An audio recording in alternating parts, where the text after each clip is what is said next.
Wow, kids from low-income families have lower academic abilities.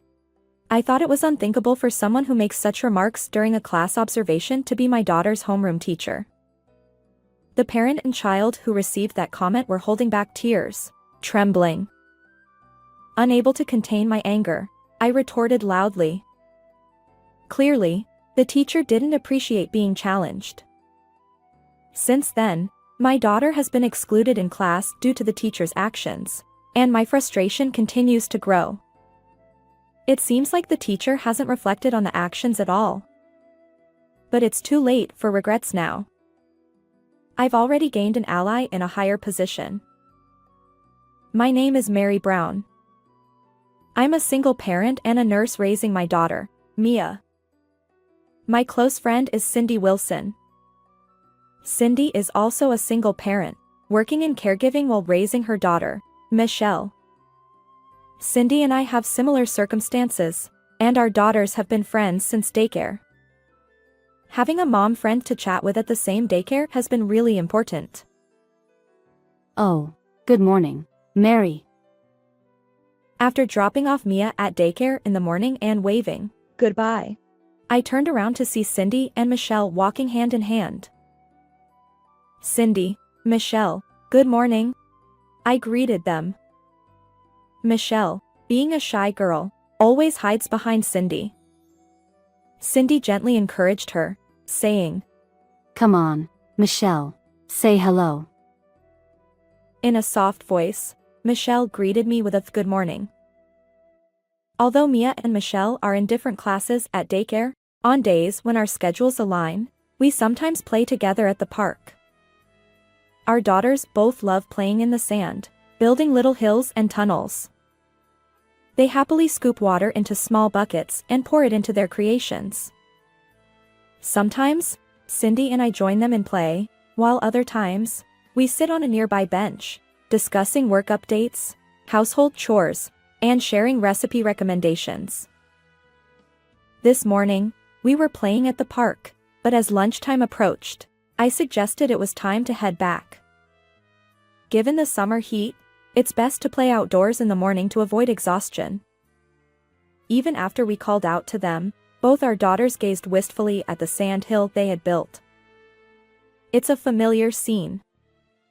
However, both Mia and Michelle held back their desire to play more and began tidying up.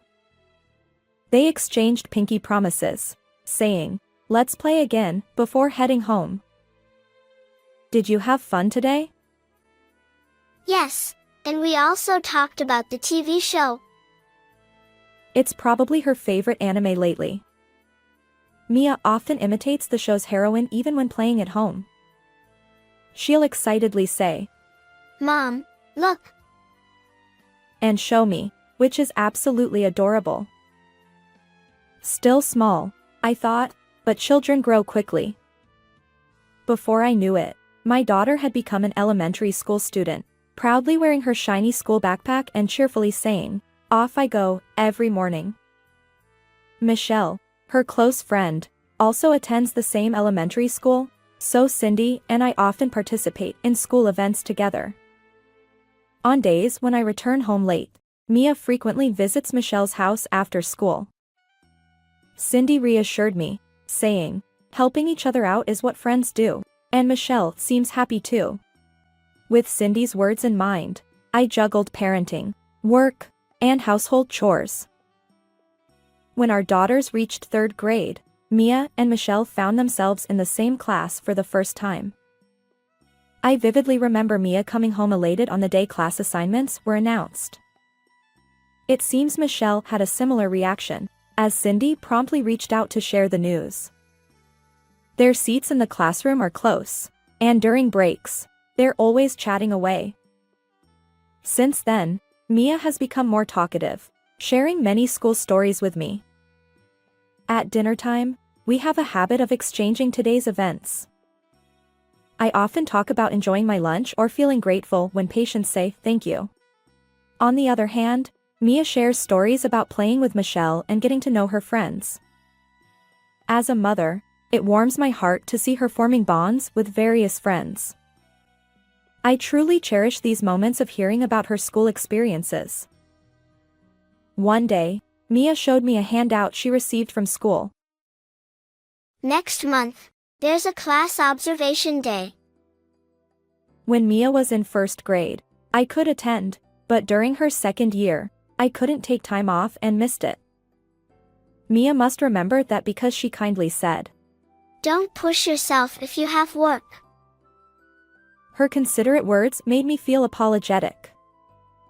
Determined to participate this year, I promptly consulted my supervisor, and fortunately, I managed to take the day off for the class observation. That evening, I excitedly told Mia about the time off.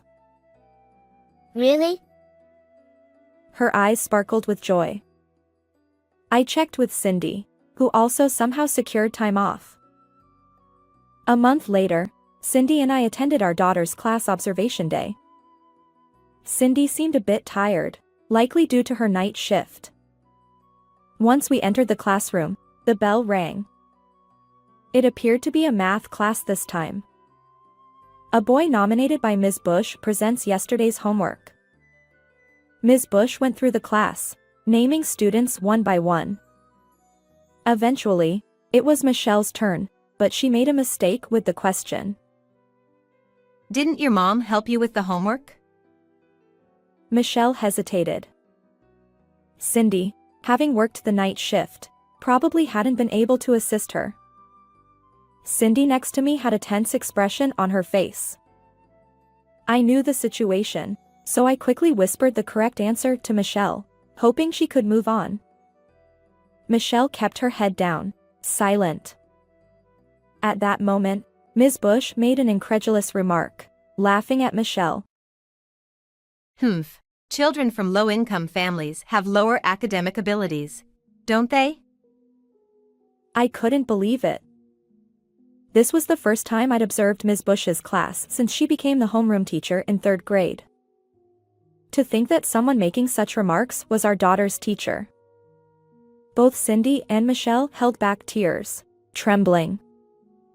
Unable to contain my anger, I raised my voice. What kind of teacher discriminates based on occupation? Mocking your own students and their parents, how can you still call yourself an educator? The classroom fell silent. Ms. Bush, momentarily taken aback, ignored my words and resumed the lesson. From then on, it was as if nothing had happened, and the bell rang. Mary. I'm sorry. As we left the classroom, Cindy approached me. It's me who couldn't hold back. I apologize. Cindy shook her head and said, Thank you. She seemed quite disheartened. I worried about Michelle too. It might be tough, but don't let it bother you. You're right. When Michelle comes home, I should greet her with a smile. Cindy's smile was somewhat awkward. In the evening, Mia returned home. Mom, you were cool today. As soon as she arrived, Mia hugged me. She trembled slightly. Was she crying? That kind of remark was awful. Michelle didn't seem okay. Being a single-parent family like her, Mia must have understood Michelle's feelings all too well. We stayed in each other's embrace for a while. A few days later, during dinner time, I tried to engage Mia by saying, "Shall we talk about what happened today?" However, Mia responded with a hesitant, and remained silent. Something seemed off. She lacked her usual energy. Even though tonight's dinner featured her favorite fried chicken, she hesitated to reach for it. Mia, is something bothering you? I asked gently. Mia began to speak slowly, revealing something surprising. Apparently, since the class observation day, Ms. Bush, the teacher, had been ignoring Mia when she raised her hand during class, excluding her from group activities, and even discouraging other students from playing with her during breaks. I couldn't forgive Ms. Bush. The current time is 7 p.m. Although it's late, if I go now, there might still be someone at the school. Filled with anger, I immediately headed towards the school. Just as I put on my coat, the school called. The phone call came from the school principal. Mia's elementary school principal is a wonderful person who remembers each student's face and name, always greeting them in the hallway. I had heard this from Mia before. Apparently, the principal had been concerned about Mia's lack of energy at school. So, the principal asked Mia's homeroom teacher, Ms. Bush, but she stubbornly insisted that there was no noticeable change. A few days later, the school received a call from the education committee, informing them about the recent class observation incident. Perhaps one of the parents who attended that day had contacted the committee? The principal wanted to apologize personally. After that call, Cindy also received a similar one from the principal. The principal asked if it would be okay to visit our homes for an apology, but due to work constraints, Cindy and I decided to meet at the school. We coincidentally had overlapping days off that week, so we planned to go together on Sunday. In the meantime, my mother, who lives nearby, looked after Mia and Michelle. When we arrived at the school and were ushered into the principal's office, Ms. Bush was also present. The principal apologized for Ms. Bush's rudeness during the class observation and for excluding Mia. However, Ms. Bush remained silent, avoiding eye contact. When the principal urged Ms. Bush to apologize, she suddenly raised her voice. I didn't say anything like that during the observation day. I didn't exclude Mia. Do you have any proof? Her outburst caught us off guard. It was clear she hadn't reflected on her behavior. Clenching her fists, she continued. That's why I dislike single mothers. They neglect their children and blame everything on teachers. Her offensive remarks didn't stop. Then she abruptly began talking about her own mother.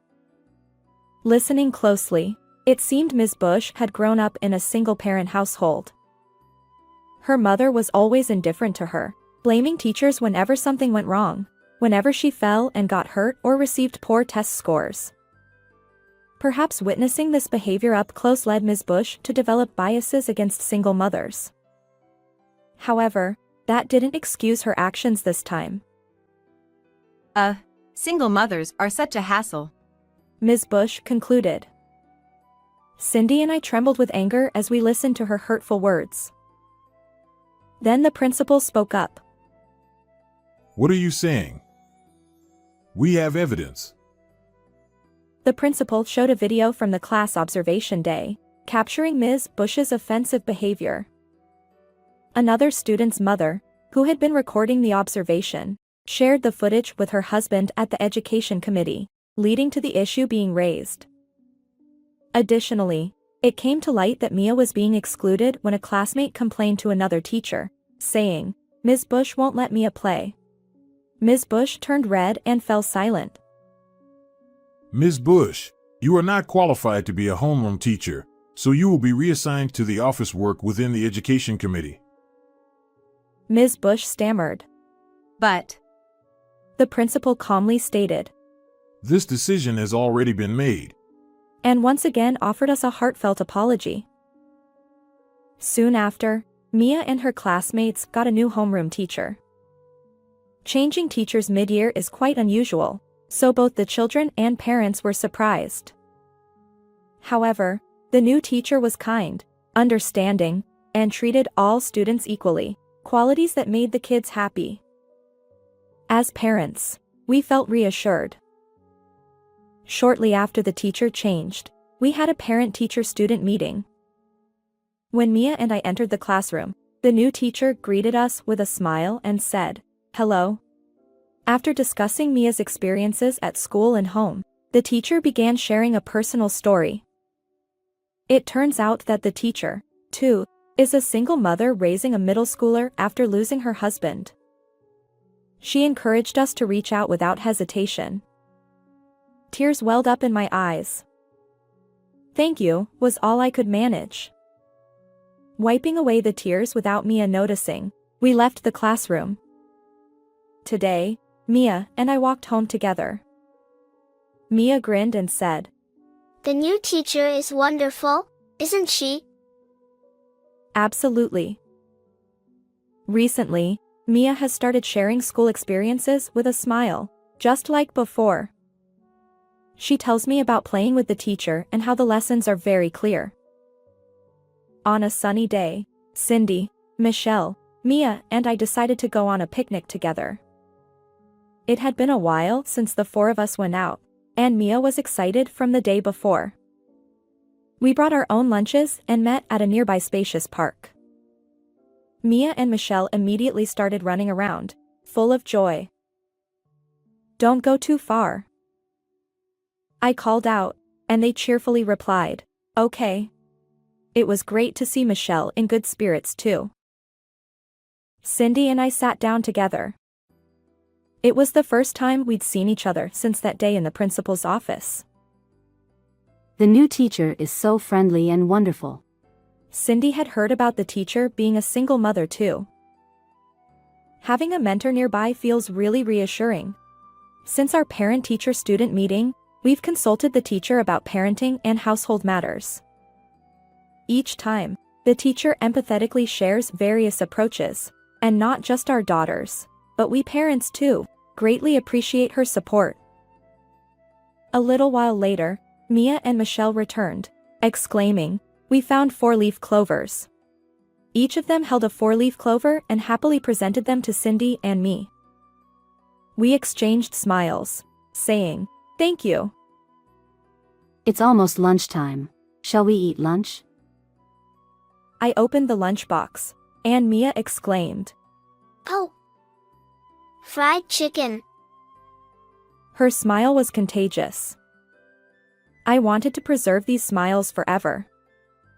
I'm sure Cindy felt the same way. As we watched our daughters' happy faces, Cindy and I shared a laugh. How did you find this story? Don't forget to subscribe to our channel. Until next time.